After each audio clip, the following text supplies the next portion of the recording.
ini suatu anugerah Tuhan. Walaupun Bapak Ibu bisa ada di rumah, mungkin ada di mobil, di kantor, dimanapun Bapak Ibu berada. Tapi saat ini kita bisa bersama-sama untuk memuji Tuhan, kita bisa bersekutu bersama di dalam Tuhan. Mari Bapak Ibu, kita mau datang ke dalam hadirat Tuhan, kita mau berdoa bersama untuk memulai ibadah kita pada hari ini. Bapa dalam surga, kami mengucap syukur Tuhan. Engkau Allah yang baik, Engkau Allah yang sangat baik bagi kami semua. Kami bersyukur Tuhan punya Allah seperti Engkau. Dimanapun setiap kami berada, yang saat ini sedang menyaksikan tayangan ini Tuhan, biarlah Tuhan Kau mau jamah setiap kami, Kau yang mau pulihkan setiap kami, Kau mau kuatkan kami Tuhan. Biarlah kami tetap kuat, kami tetap bersatu, kami tetap sehati di dalam Tuhan. Dan biarlah Bapak ibadah pada hari ini, biarlah bisa menguatkan mereka Tuhan, bisa memulihkan mereka, Kau yang mau menjamah hati mereka Tuhan. Terima kasih ya Bapak, kami serahkan ibadah hari ini ke dalam tangan Tuhan, ke dalam perkenanan Tuhan. Di dalam nama Tuhan Yesus, amin.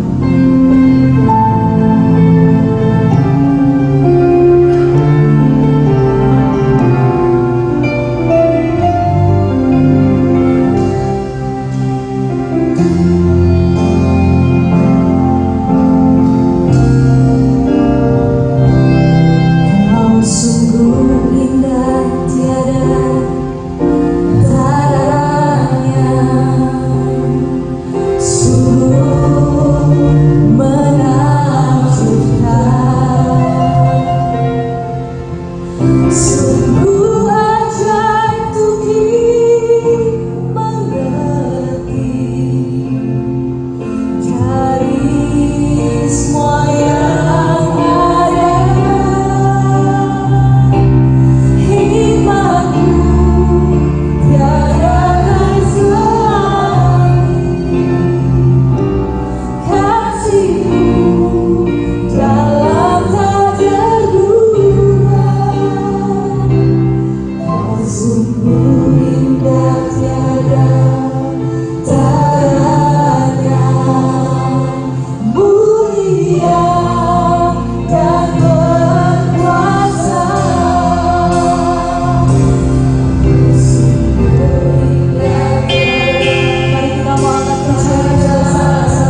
kebaikan Bapa.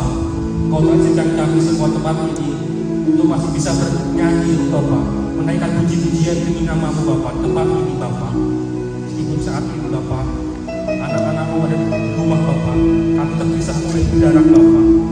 Kami percaya Bapa, jamaah melawat kami semua Bapa, dimanapun kami ada Bapa, dimanapun kami mendengar, dimanapun kami melihat acara kami hari ini Bapa. Terima kasih Tuhan. Tuhan kami rindu Bapa. Pagi hari ini kami ingin mendengar firman Bapa.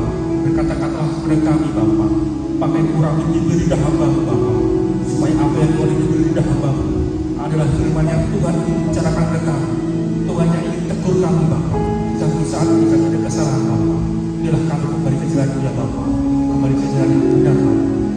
Bimbing kami Bapa, biarlah berkat-berkat ini Bapa, kekuatan bagi kami Bapa, semakin kekuatan kami Bapa. Terima kasih Tuhan, terima kasih Yesus. Yang kami serahkan doa dan ucapan syukur kami dalam satu nama Tuhan Yesus Kristus kami percaya. Haleluya. Amin. Shalom saudaraku yang terkasih, baik daripada seluruh jemaat PLC di Melbourne maupun jemaat Galilea yang ada di Semarang. Kami mengucapkan shalom kepada Anda semua. Nah, pada kesempatan ini tanpa terasa kita sudah memasuki yaitu sebentar bulan Paskah. Nah, kita akan segera memperingati Paskah. Nah, oleh karena itu, biarlah kita sebagai umat Tuhan, kita mempersiapkan terlebih dahulu, sebagaimana umat Israel, mereka mempersiapkan yaitu Paskah, yaitu mereka di rumah-rumah mereka mempersiapkan segala sesuatu. Nah, pada saat ini biarlah saya ambil pembacaan firman Tuhan dari Keluaran 12 ayat 1 hingga ayat 21 hingga ayat 28. Saya akan bacakan. Ayat 21, lalu Musa memanggil semua tua-tua Israel serta berkata kepada mereka, pergilah, ambillah kambing domba untuk kaummu dan sembelihlah anak domba Paskah.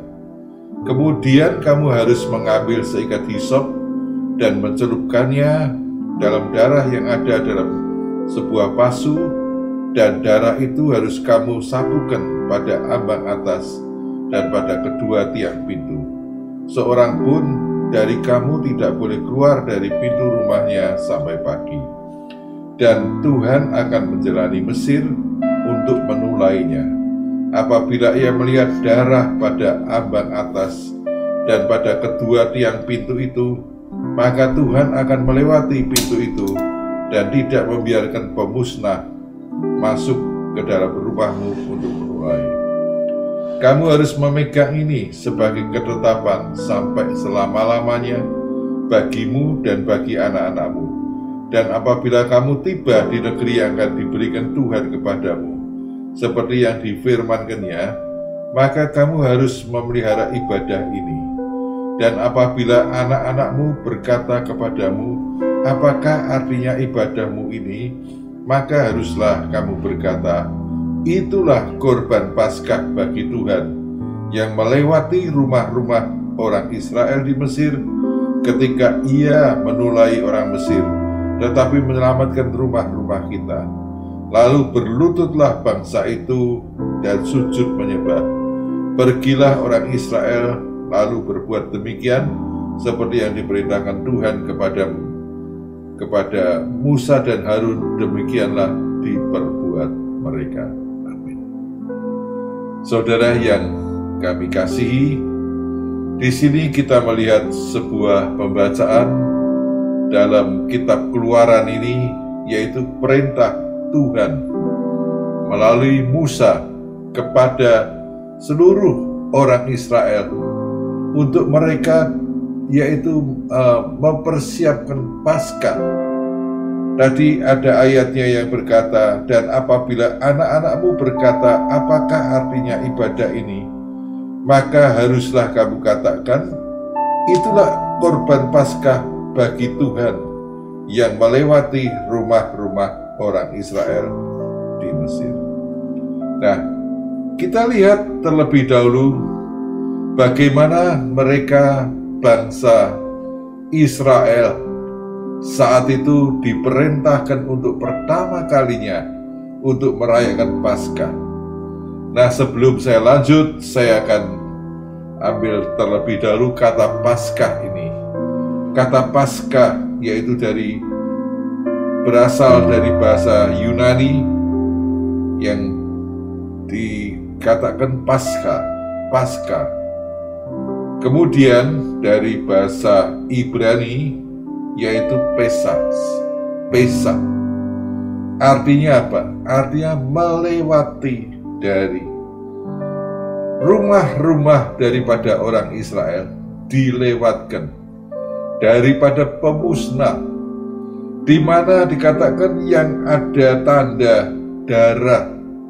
Nah, tanda darah itu adalah tanda di mana ada korban darah anak domba, atau kalau sekarang yaitu tanda korban darah Yesus. Nah, kita lihat ada perbedaan yaitu besar antara orang Israel dengan orang Mesir. Nah, di mana orang Mesir dikatakan mereka tidak ada tanda darah. Nah, kita lihat di sini yaitu pada orang Israel dikatakan laburkanlah, yaitu darah itu pada ambang atas kedua tiang pintu. Nah, kita lihat perbedaannya hanya ada tanda darah. Dengan ada tanda darah di situ, rumah-rumah orang Israel tidak ada kematian. Sebaliknya, yaitu rumah-rumah daripada orang Mesir, yaitu di situ dikatakan bahwa mereka ada kematian. Kematian anak sulung, kematian daripada ternak mereka, sampai yaitu kepada Firaun. Nah, disinilah perbedaan yang utama. Dan di situ dikatakan mereka merayakan Paskah, itu artinya mereka diluputkan daripada murka Tuhan, diluputkan dari pemusnah. Nah, oleh karena itu mari kita melihat juga, kita sebagai orang percaya, kita harus menyadari bahwa melalui kematian Kristus kita juga yaitu diluputkan dari penghukuman Allah. Nah, di situ bahwa kita menerima satu anugerah, yaitu anugerah keselamatan. Kita melihat bahwa rumah daripada Rahab di dalam Yosua 2, di situ dikatakan pada waktu perempuan Rahab itu menerima utusan daripada Yosua dengan 2 orang pengintai yang mereka sembunyikan di rumah itu. Nah, pada saat perempuan Rahab ini dia mau melepas yaitu kedua pengintai ini, maka Rahab dia minta tanda terlebih dahulu. Rahab percaya bahwa Yosua akan menghancurkan Yeriko. Yeriko itu pasti akan dihancurkan oleh Yosua. Dia mempercayai kabar itu. Nah, oleh karena itu, sebelum dia melepas kedua pengintai itu, dia minta tanda kepada mereka. Nah, di situ dikatakan pada waktu kedua pengintai itu diturunkan dari jendela, memakai tali daripada benang kermisi. Nah, di situ mereka berkata, inilah tanda yang harus tetap diletakkan pada tiang jendela, pada jendela rumahmu ini merupakan satu tanda. Nah, kita melihat ada tali kermisi, itulah warna merah yang menunjukkan korban Kristus. Nah, bagi mereka yang dimana hatinya percaya kepada kematian Kristus, yang hatinya sudah ditandai oleh korban darah Yesus, maka dikatakan di situ ada keselamatan, di situ ada keluputan. Nah, kita lihat saudara bahwa kematian Yesus itulah sebagai korban persembahan dan penebusan dosa umat manusia. Dan darah Yesus menjadi pendamaian bagi jiwa kita. Darah Yesus menjadi pendamaian bagi jiwa saudara dan saya. Nah, oleh karena itu biarlah kita sebagai orang-orang percaya, orang-orang Kristen, apakah kita sudah menghargai senantiasa korban darah Yesus? Apakah saudara percaya bahwa hidupmu akan sia-sia tanpa korban daripada Tuhan Yesus Kristus yang mati tersalib di Golgota? Dia telah menebus hidup saudara dan saya. Nah, dialah substitusi yang menggantikan, yaitu kita semua. Nah, supaya dia mati, supaya kita hidup. Nah, saudara yang kami kasih, marilah pada saat ini periksalah, apakah tali benang kermisi itu ada tetap dalam hidupmu, atau seringkali tanda itu sudah hilang. Nah, kalau tanda itu hilang, berarti engkau sama dengan menjadi orang Kristen KTP. Namanya Kristen, tapi engkau kosong, nol. Tanda Yesus, tanda darah itu berarti ada pribadi Tuhan Yesus di dalam kehidupanmu, dalam kehidupan saudara, dalam kehidupan saya. Oleh karena itu, mari biarlah saat-saat ini dunia boleh digemparkan dengan wabah corona ini. Seluruh dunia, tidak terkecuali negara kita Indonesia. Semua negara-negara mereka dikejutkan dengan virus. Saudara, renungkan sejenak virus ini. Kita lihat dengan kasat mata kita saja tidak bisa. Harus dengan mikroskop yang ukurannya tertentu untuk bisa melihat virus ini. Nah, saudara yang kami kasih, makhluk yang begitu kecil, begitu tidak berarti seakan-akan menggoncangkan dunia. Nah, oleh karena itu, biarlah kita menyadari bahwa apalagi kalau murka Tuhan itu dinyatakan. Mari kita biarlah ini satu tanda bahwa virus corona ini merupakan satu peringatan bagi kita umat manusia untuk kita makin, yaitu mencari pribadi Tuhan Yesus dalam kehidupan kita. Bukan hanya Kristen secara rutinitas saja, tapi biarlah kita menjadi Kristen yang sungguh-sungguh mau mencari pribadinya. Nah, saudara yang kami kasih, bagaimana kita mempersiapkan Paskah. Nah, di sini dalam Keluaran 12 ayat 21 saya bacakan. Lalu Musa memanggil semua tua-tua Israel serta berkata kepada mereka, "Pergilah, ambillah kambing domba untuk kaummu dan sembelihlah anak domba Paskah." Ini yang pertama, kita melihat bahwa dikatakan, ambillah anak domba, yaitu kumpulkanlah mereka kaummu.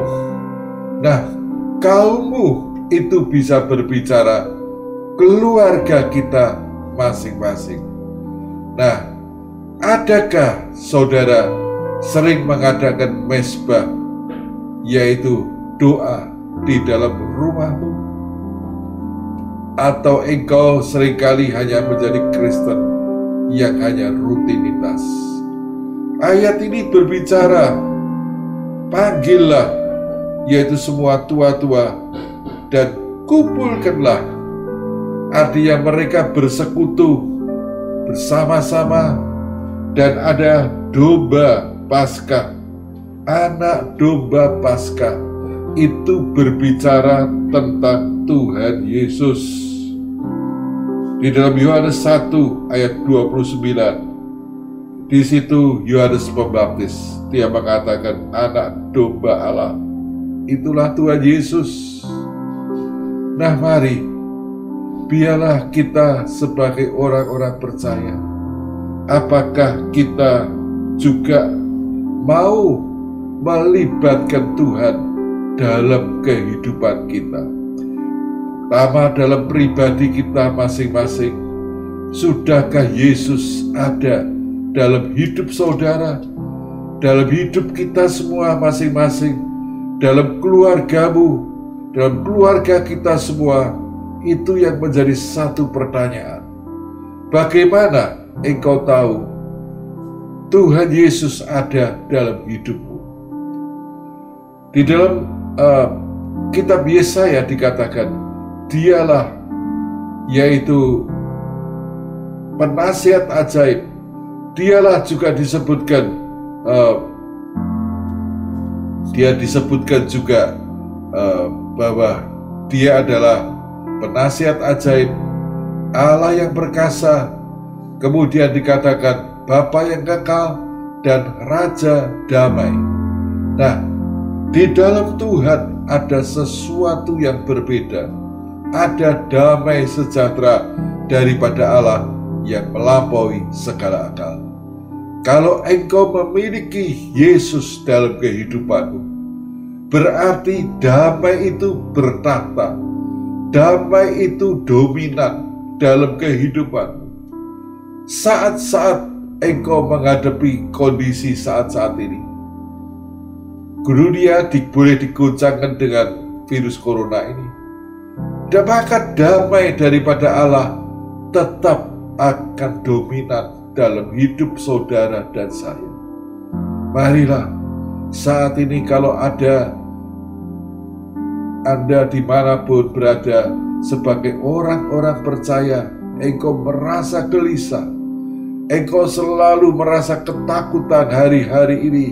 Memang kalau kita mendengar cerita-cerita bahwa banyak orang-orang yang mereka terkena itu dan mereka tidak tertolong. Nah, kita mendengar semuanya itu, tapi apakah hatimu tetap ada damai sejahtera? Periksalah saudara yang mendengarkan firman ini, biarlah engkau periksa apakah damai daripada Allah itu tetap bertahta dalam kehidupanmu. Kalau hari-hari ini engkau sudah kehilangan damai sejahtera, itu berarti pribadi Yesus itu tidak ada dalam kehidupan. Engkau harus datang bertelut pada saat ini. Engkau minta, Tuhan, biarlah engkau masuk dalam hidupku, dalam hatiku. Nah, kita melihat saudara bahwa di sini dikatakan tadi, ambillah anak domba Allah untuk kaummu. Nah, biarlah kita membawa Tuhan Yesus, membawa Dia dalam keluarga kita. Nah, biarlah kita menerima Yesus sebagai korban yang terutama dan yang sempurna untuk menebus dosa-dosa kita. Saudara harus ingat, hanya satu pribadi, yaitu Yesus yang disebut Juru Selamat. Itulah yang sanggup menebus dosa saudara dan saya. Tidak ada pribadi yang lain. Oleh karena itu, biarlah kita menghargai, yaitu pribadi Yesus. Jangan engkau menyepelekan, jangan engkau membiarkan Dia ada di luar daripada hidupmu, tapi panggillah Dia untuk masuk dalam kehidupanmu. Nah, kita lihat saudara, yang kedua dikatakan di dalam ayat 22 berkata, kemudian kamu harus mengambil seikat hisop dan mencelupkannya dalam darah yang ada dalam sebuah pasu, dan darah itu kamu harus sapukan pada ambang atas dan pada kedua tiang pintu.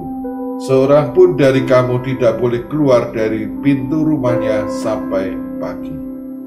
Yang kedua, di sini dikatakan bahwa kamu mengambil seikat hisop dan kemudian sapukanlah darah itu pada ambang pintu atas dan kepada kedua tiang pintu.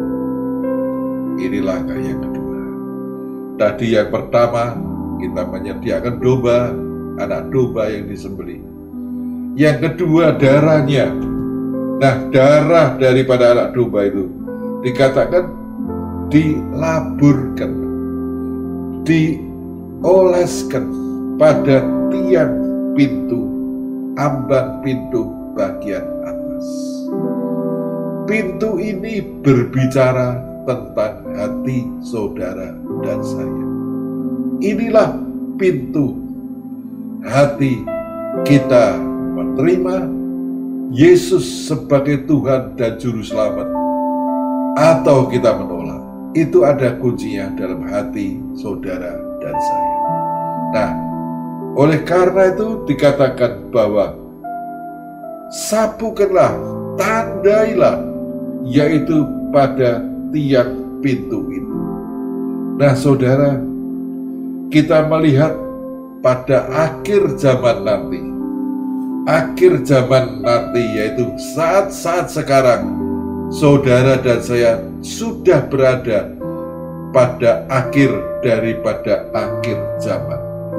Nah, di dalam kitab Wahyu 13 ayat 16 dikatakan ada tanda pada tangan kanan, kemudian pada dahinya. Tanda itu adalah angka 666. Dan kemudian dikatakan tidak bisa seseorang berdagang, berusaha, atau membeli sesuatu tanpa ada tanda 666. Nah, kita juga sudah mendengar ada biochip. Biochip itu adalah microchip yang kecil yang katanya hanya sebesar biji beras. Saudara bisa bayangkan kalau beras satu butir itu, nah kira-kira sebegitu besarnya. Itu dikatakan ditanam pada tangan kanan atau pada dahi. Nah, itu semua tidak lain adalah penggenapan. Angkanya dikatakan 666, itulah angka antikris.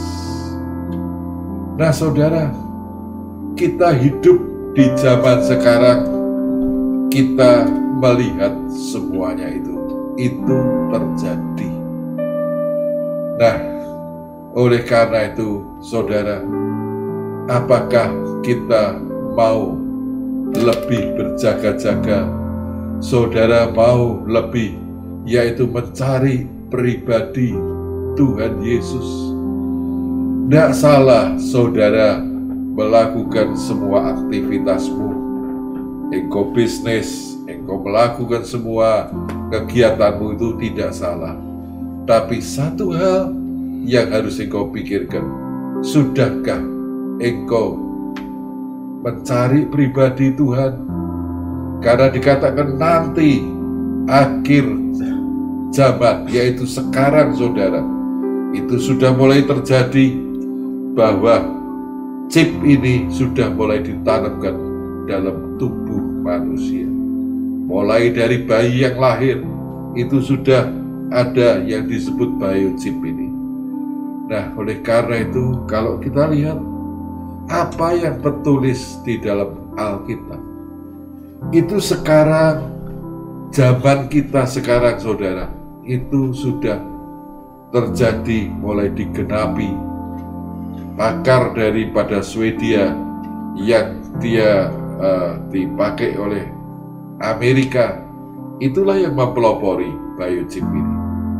Nah, saudara, kelihatannya semuanya istimewa.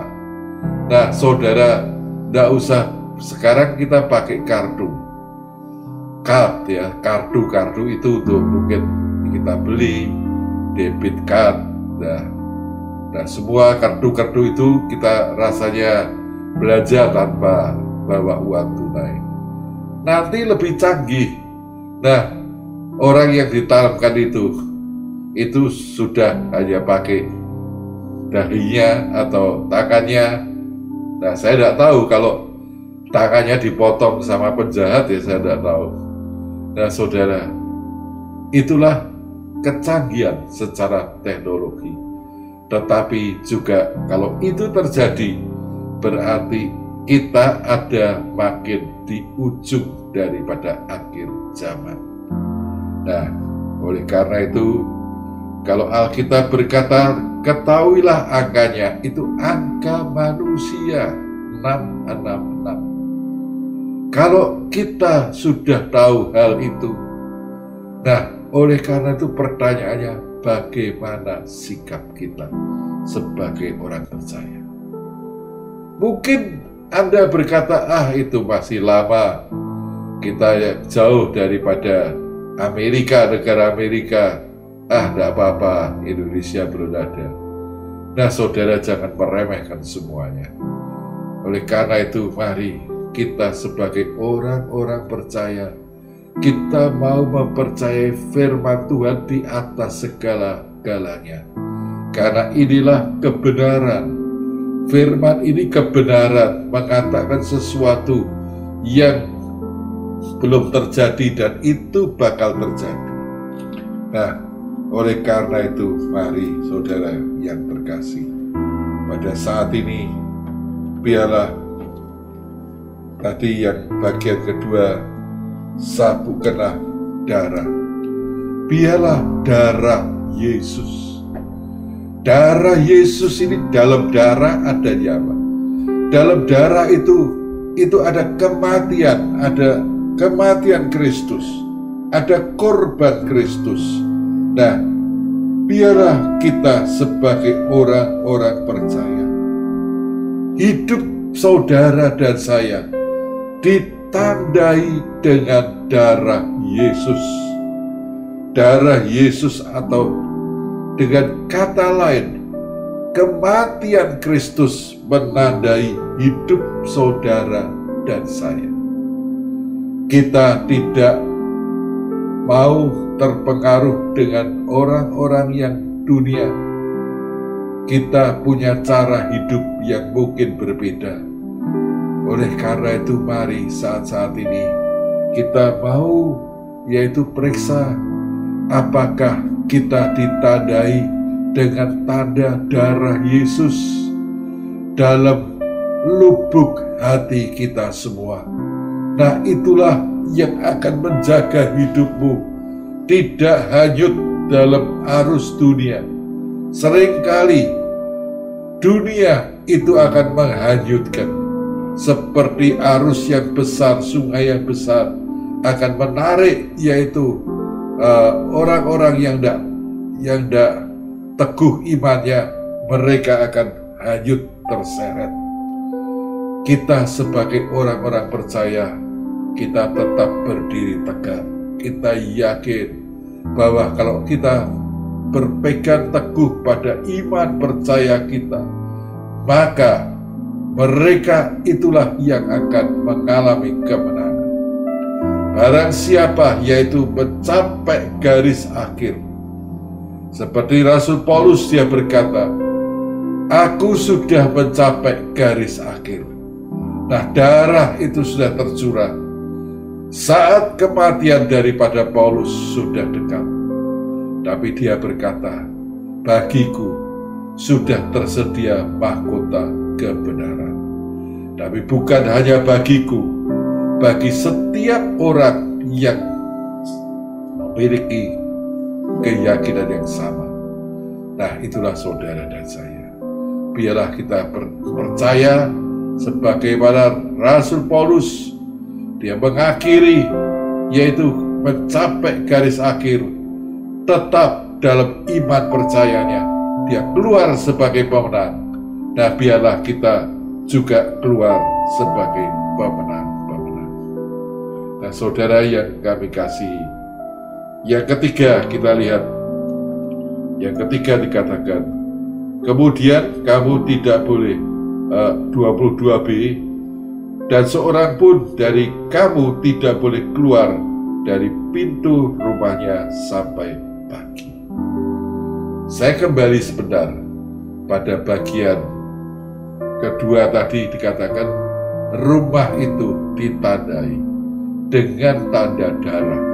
Nah, yang ketiga dikatakan, engkau tetap tinggal dalam rumah itu sampai pagi. Nah, maksudnya sampai pagi itu sampai tulah itu sudah lewat. Nah, kita melihat saudara, rumah itu berbicara tentang bahtera. Bahtera keselamatan. Kita tidak boleh meninggalkan. Kalau kita melihat pada waktu Nuh, nah, itulah bahtera yang menyelamatkan Nuh dengan keluarganya, semuanya 8 orang, dan yang lain-lain binatang. Nah, itulah yang diselamatkan dari wabah, dari banjir yang besar. Nah, saudara, kita melihat bahwa melalui bahtera yang dikatakan saat itu pintu itu ditutup. Nah, Nuh semua diselamatkan. Nah, biarlah saat ini kita ada dalam bahteranya Tuhan, dalam bahtera Tuhan Yesus. Nah, biarlah kita mau, yaitu tetap ada di dalam Dia. Nah, kita lihat di sini dikatakan kita harus berdiam. Arti berdiam itu artinya bersekutu. Di dalam Injil Matius 18 ayat 20 dikatakan, 2-3 orang berkumpul di dalam namaku, aku hadir di tengah-tengah. Firman Tuhan ini jelas. 2 atau 3 orang berkumpul dalam namaku. 2 itu seringkali berbicara suami istri. 3 itu katakan, atau lebih dari 3 itu berbicara dengan anakmu, keluarga. Ayat ini jelas, 2 atau 3 orang berkumpul dalam nama Guru besar, aku ada di tengah-tengahmu. Ini janji daripada Tuhan. Nah, biarlah saudara dan saya, kita semua percaya, kalau kita tetap memiliki satu fellowship, persekutuan dengan Tuhan Yesus, maka yakinlah bahwa Dia ada dalam hidup saudara dan saya. Nah, kita melihat di dalam kisah 2 ayat yang pertama. Pada saat itu orang-orang percaya ada, mereka berkumpul, murid-murid berkumpul, yaitu di kamar loteng. Dan kemudian dikatakan mereka berkumpul dalam sebuah rumah, dan dikatakan Roh Kudus turun ke atas mereka. Nah, biarlah saat-saat ini dunia boleh mengalami kepanikan, boleh mengalami kebingungan, kegoncangan dengan satu hal, yaitu virus yang tidak dapat kita lihat dengan kasat mata, tapi itu sudah cukup menggoyahkan, menggoncangkan hampir semua negara demi negara. Mari kita orang percaya, baiklah kita yakin kalau kita mau berdiam di dalam Dia, berdiam dalam Tuhan Yesus Kristus, kita ada fellowship, ada satu persekutuan dengan Dia, sebagaimana Maria bersekutu dengan Tuhan. Nah, sebagaimana orang-orang percaya, murid-murid mereka bersekutu dengan Tuhan, maka kita yakin bahwa Tuhan itu akan meneguhkan saudara dan saya, menguatkan kembali. Biarlah saat ini kita sebagai orang-orang percaya, kita punya satu keyakinan, Tuhan Allah Immanuel, Dia tidak pernah meninggalkan saudara dan saya. Dia Allah yang selalu beserta. Apapun keadaanmu, mungkin engkau saat ini mengalami kegoncangan, saat ini engkau mengalami kepanikan. Nah, tapi mari saya ingatkan, carilah Dia, carilah Tuhan Yesus. Nah, engkau akan menemukannya, dikatakan damai sejahtera daripada Allah yang melampaui segala akal. Itu akan bertahta, akan mempengaruhi hidupmu, dan engkau akan merasakan satu kesejukan yang luar biasa. Amin. Mari saat ini saya mengajak saudara untuk berdoa. Kami mengucapkan syukur dan terima kasih Tuhan, kalau hamba-Mu boleh menyampaikan kebenaran daripada sabda-Mu. Tuhan Yesus, pada saat ini Tuhan, Engkau yang akan meteraikan kebenaran daripada sabda-Mu dalam lubuk hati kami masing-masing, supaya firman-Mu bertumbuh, berkembang, berbuah-buah dalam kehidupan kami pribadi lepas pribadi. Terima kasih Tuhan, terima kasih. Kami letakkan saat-saat ini Tuhan untuk anak-anak-Mu yang mengalami musibah-musibah Tuhan. Oh, dengan adanya corona ini Tuhan, biarlah mereka yang kehilangan keluarganya, Tuhan Engkau akan menghiburkan, Engkau akan menolong mereka. Mereka yang dalam kondisi kepanikan, Tuhan Engkau akan membuat ketenangan, memberikan damai sejahtera yang melampaui segala akal. Terima kasih Tuhan Yesus, terpuji nama-Mu. Saat ini kami sebagai hamba-Mu juga kita orang-orang percaya, kami bersama-sama memohon Tuhan kepada Engkau Allah kami yang hidup, agar Engkau menghentikan Tuhan untuk wabah corona ini Tuhan. Oh Tuhan, di mana banyak mereka-mereka yang merasa ketakutan, merasa kebingungan, biarlah hanya Engkau saja satu-satunya yang mampu Tuhan. Hanya Engkau yang mampu Tuhan. Oleh karena itu kami mohon kepada-Mu di dalam nama Tuhan Yesus Kristus, agar Engkau meneduhkan Tuhan. Oh Tuhan, corona ini Tuhan. Terima kasih Tuhan, terima kasih yang mereka Tuhan saat ini Tuhan membutuhkan pertolongan-Mu. Engkau lawat mereka, Engkau kuatkan mereka Tuhan, dan juga rekan-rekan para hamba-hamba Tuhan juga Tuhan, supaya Engkau yang teguhkan mereka, Engkau yang kuatkan mereka semua. Terima kasih Tuhan, Kami serahkan doa kami ini hanya di dalam satu nama, yaitu Tuhan Yesus Kristus. Amin.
bangsa kami Tuhan yang sedang dilanda wabah besar Tuhan. Tuhan Kau menjerit, Tuhan Kau mendengar setiap jeritan-jeritan anakmu yang sedang membutuhkan pertolongan-Mu Tuhan. Mereka mungkin yang saat ini sedang terbaring di rumah sakit Tuhan. Tuhan kami berdoa bagi mereka yang membutuhkan pertolongan-Mu Tuhan. Kami bersatu hati Tuhan. Kami memanggil nama yang berkuasa, nama Yesus Kristus, nama di atas segala nama, Allah di atas segala Allah, tabib di atas segala tabib. Tuhan, biarlah saat ini Kau turunkan belas kasihan-Mu Tuhan. Biarlah kemurahan-Mu yang lebih dari hidup Tuhan turun atas setiap mereka yang membutuhkan pertolongan-Mu Tuhan. Bagi umat-umat-Mu yang menjerit dan membutuhkan pertolongan-Mu, kami berdoa Tuhan, biarlah di dalam nama Tuhan Yesus kesembuhan terjadi, mujizat terjadi, breakthrough terjadi Tuhan. Kami percaya Tuhan ini saatnya lawatan besar terjadi. Kami percaya Tuhan kegerakan Allah yang luar biasa terjadi tahun ini, di generasi ini, di zaman ini. Kami saksikan ada lawatan besar, curahan kuasa yang luar biasa terjadi di tahun ini, di zaman ini, di generasi ini. Tuhan kami berdoa buat wabah COVID-19 ini Tuhan, biarlah Kau segera berikan jalan keluarnya Tuhan. Kau berikan segera untuk obat-obatnya Tuhan, supaya mereka semua yang sedang mengalami sakit ini Tuhan, mereka segera bisa sembuh Tuhan, dan mereka bisa menyaksikan kemurahan-Mu Tuhan, mereka bisa menerima mujizat-Mu Tuhan. Tuhan, biarlah Kau berkati pakai tangan-tangan medis Tuhan untuk di luar sana yang sedang berjuang, bergumul untuk COVID-19 ini Tuhan. Pakai setiap mereka Tuhan, supaya mereka bisa Kau pakai Tuhan untuk membantu, menolong mereka yang sedang sakit, mereka bisa sembuh sebanyak-banyaknya Tuhan. Tuhan, kami berdoa juga buat bangsa-bangsa Tuhan yang saat ini sedang dilanda oleh wabah corona COVID-19 ini Tuhan. Kami berdoa bagi bangsa Inggris, bangsa Kanada, bangsa Amerika, bangsa Australia, dan bangsa-bangsa di seluruh dunia Tuhan. Kami berdoa Tuhan, biarlah lawatan yang sama Tuhan Kau curahkan juga atas bangsa-bangsa Tuhan. Tuhan, kami percaya Tuhan saat ini Tuhan, di zaman ini, tahun ini Tuhan, kegerakan luar biasa terjadi Tuhan, di mana kami percaya jika Kau izinkan penyakit ini terjadi, Kau izinkan supaya terjadi pertobatan besar terjadi Tuhan. Kami percaya supaya melalui penyakit ini Tuhan, banyak bangsa-bangsa, banyak orang-orang mereka kembali datang kepadamu, mereka berseru kepada nama yang hidup, dan mereka bisa mengenal juga Allah yang hidup. Karena kami percaya Allah kami yang kami sembah Allah yang luar biasa. Tuhan, saat ini kami berdoa juga bagi setiap kami yang sedang menyaksikan acara kebaktian live ini Tuhan. Kami berdoa bagi setiap kami yang sedang mengalami pergumulan, apapun pergumulan kami Tuhan, baik itu pergumulan ekonomi, sakit, penyakit, mungkin kami mengalami masalah dengan bisnis kami Tuhan, yang saat ini sedang mengalami resesi, makin hari makin menurun. Mungkin kami yang sedang mengalami masalah keluarga atau masalah pribadi, Tuhan, kami berdoa Tuhan bagi setiap kami yang sedang mengalami masalah, biarlah di dalam nama Tuhan Yesus Kau berikan solusi bagi mereka. Karena kami percaya bahwa Allah yang kami sembah adalah Allah yang hidup, Allah yang sanggup untuk mengubah segala kemustahilan menjadi kesaksian, menjadi suatu mujizat. Terima kasih Tuhan Yesus. Dan biarlah setiap saudara yang sedang menyaksikan acara kebaktian live ini, terimalah berkat dari Tuhan. Saya mengajak, angkat kedua tanganmu, terimalah berkat dari Tuhan. Biarlah kiranya berkat dari Allah Bapa, kasih daripada Tuhan kita Yesus Kristus, dan persekutuan dalam Allah Roh Kudus menyertai saudara sekalian dan selalu menguatkan saudara, terutama di masa-masa krisis ini. Haleluya. Tuhan berkati. Puji Tuhan. Terima kasih buat saudara yang telah menyaksikan acara kebaktian live ini. Tuhan memberkati saudara dimanapun saudara berada. Haleluya.